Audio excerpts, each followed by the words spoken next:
జోహార్ నాయన్ నరసింహారెడ్డి గారు, జోహార్ నాయన్ నరసింహారెడ్డి గారు.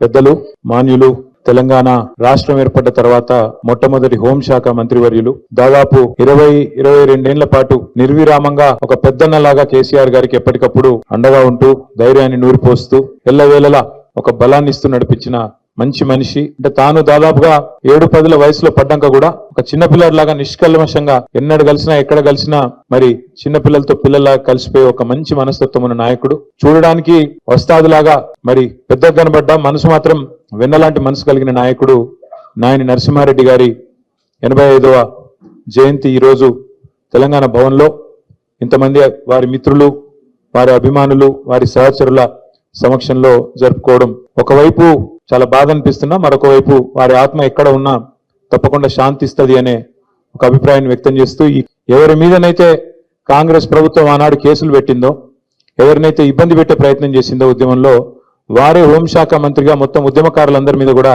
కేసులు ఎత్తేసే విధంగా వారికి ఆ బాధ్యత అప్పచెప్పింది పెద్దలు కేసీఆర్ గారు. వారి యొక్క కమిట్మెంట్ గురించి చెప్పాలంటే, వారు సంపాదించింది పేరు, డబ్బు సంపాదించకపోవచ్చు కానీ పేరు మాత్రం అపారంగా సంపాదించారు. ఎంత పేరు ఎట్లా వస్తుందంటే మనిషికి జీవితంలో, నాకు బాగా గుర్తుంది, నేను పెద్దలు కేసీఆర్ గారితో పాటు ఢిల్లీలో ఉన్నా. 2005వ సంవత్సరమో 6వ సంవత్సరమో కరెక్ట్గా గుర్తులేదు.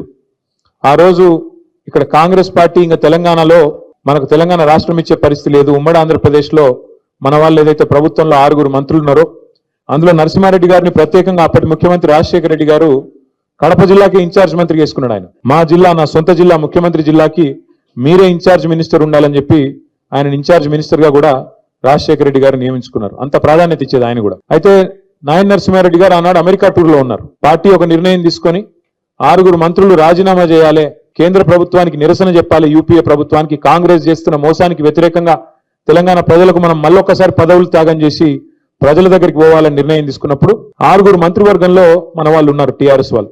5 ఇక్కడ హైదరాబాద్ లో తెలంగాణలో ఉండే, ఒకే ఒక్క నాయన్ నరసింహారెడ్డి గారు మాత్రం విదేశాల్లో ఉండే ఆ రోజు. కానీ పార్టీ నిర్ణయం తీసుకునేది నరసన్న, మీరు రాజీనామా చేయాలని చెప్పి వారికి ఫోన్లో సమాచారం అందిస్తే, మనం ఇక్కడ అర్ధరాత్రి ఫోన్ చేస్తే సొంత దస్తూరితోని, అది కూడా లేకుండా, కంప్యూటర్ లేకుండా, ఇంకోటి లేకుండా, సొంత దస్తూరితో తెలుగులో నేను నా మంత్రి పదవికి రాజీనామా చేస్తున్నా అని స్వదస్తూరితోని చేతిరాతతో రాసి ఎక్కడికి పంపించాలి నేనని చెప్పి ఆ హోటల్లో ఫ్యాక్స్ మెషిన్ ఉంటే ఆ ఫ్యాక్స్ మెషిన్ పట్టుకొని రాజ్భవన్ కు ముఖ్యమంత్రికి ఇద్దరికి వెంటనే ఫ్యాక్స్ చేసి మన పార్టీ ఆఫీస్కి ఇంకొక కాపీ ఫ్యాక్స్ చేసి, అన్నా నువ్వు చెప్పినావు, కేసీఆర్ గారికి ఫోన్ చేసి అన్నా నువ్వు చెప్పినావు, ఇక నేను 5 నిమిషాల్లో రాజీనామా చేసినా అని చెప్పి అమెరికాలో ఉంటే కూడా వెంటనే 5 సెకండ్లు కూడా ఆలోచించకుండా మంత్రి పదవిని అట్లా తీసి పారేసిండు నాయన్ నరసింహారెడ్డి గారు.